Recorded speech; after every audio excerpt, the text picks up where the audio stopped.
buy some flowers, write my name in the sand. Hi, how's it going? It's been a while since I just sat and talked to you guys, so I wanted to do a Q&A to celebrate the fact that I'm going on tour, baby. Atlanta, LA, New York, Dallas, I'm coming to you guys. Tickets are on sale now.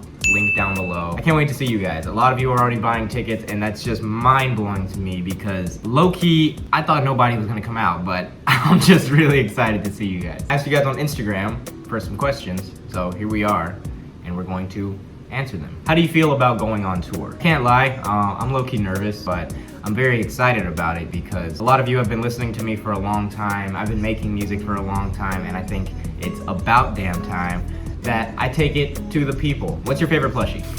It's this one. He is the most elite. If my life was Toy Story, he would be Woody, for real. This guy's pretty awesome too. Your experience releasing Human. Honestly, that album, I think, set me off in the right direction. I had just gotten out of a really serious relationship and I released Human about 4 months after the breakup. I remember when I was still working on the album, I was having like an actual panic attack, like breakdown, and I just got up and said, fuck this, I'm finishing this album today and I'm getting this shit out. And I think I finished like 4 songs in one day. When was your first spiritual awakening? I like that you said first because that is very important because I think I've had maybe like 10 or 20 at this point. I was watching this documentary by this guy named Greg Braden. He's like this spiritual scientist guy. The show was called Missing Link. He was talking about the patterns that Earth goes through, and he kind of awakened me to the fact that everything in life kind of breathes or pulses in some way. And it showed me the true connection between everything and that everything is alive. The Earth that we live on is its own entity, it's its own being. I was also high as shit, so that definitely helped. What's your Chipotle order? I am obsessed with Chipotle. I eat it probably way too much. White rice, chicken, black beans, guacamole, motherfucking queso, motherfucking little bit of hot sauce. That's the best thing you can get. What inspired some of your biggest songs? I think we all know Earth Boy is about my dissociation from reality. Cozy is literally just about cozy sweaters and how much I love cuddling. Bop It is about my dick.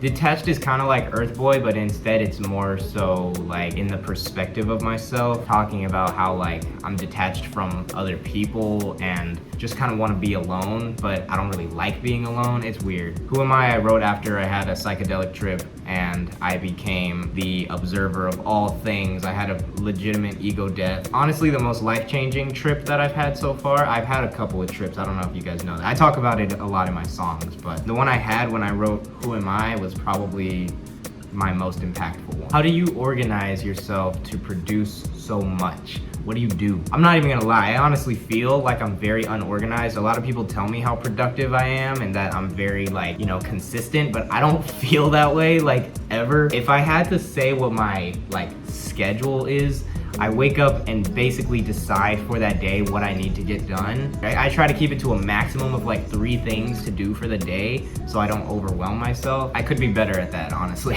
Do you game? I game a little bit, just a little bit. I play Fortnite, I play Super Smash Brothers, I play Mario Kart, Fall Guys, shit like that. I'm not on some crazy shit, but you know. I used to play a lot of games when I was younger, like Left 4 Dead and Little Big Planet and fucking every Mario and Sonic game ever. What's your favorite tattoo you have? I do like this one a lot. I think this one is other people's favorites, but my favorite on my wrist, you can't really see it because it's upside down. I'll turn myself around.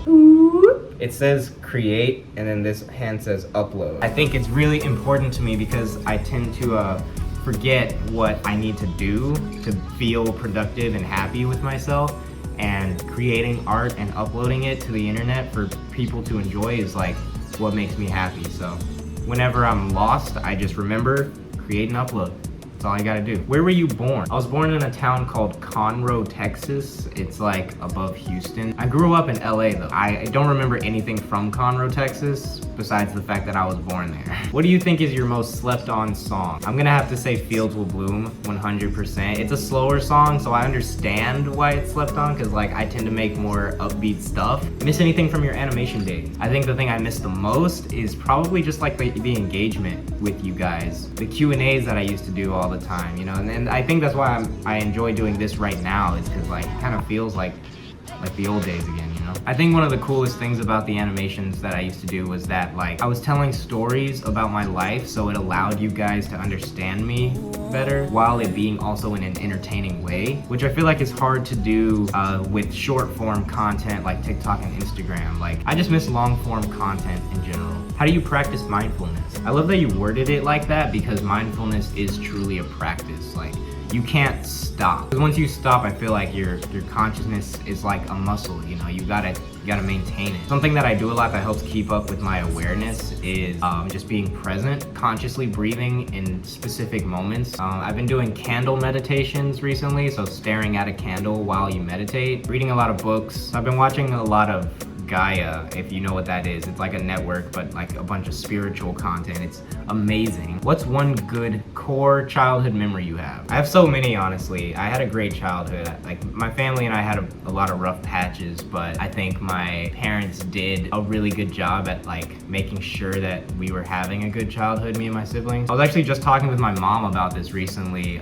There's this place she used to take us. It was called Under the Sea. It was in California. It was like this little playground place for kids. But I just remember that being like the most magical place in the world, and every time she would say we'd go there, I would just get insanely happy and just have like the most amazing time ever. What do you think will be your favorite state to perform in? I'm honestly just excited to play everywhere. I'm really excited to go to Atlanta because I've never been there. I've been to New York. I used to live in LA when I was a kid. I currently live in Texas, but Atlanta's gonna be the first city that I've actually never been to. What do you have in store for the tour? Oh dude, there's gonna be lions, explosions, holographic Michael Jackson is actually gonna perform too. It's just gonna be dope, man.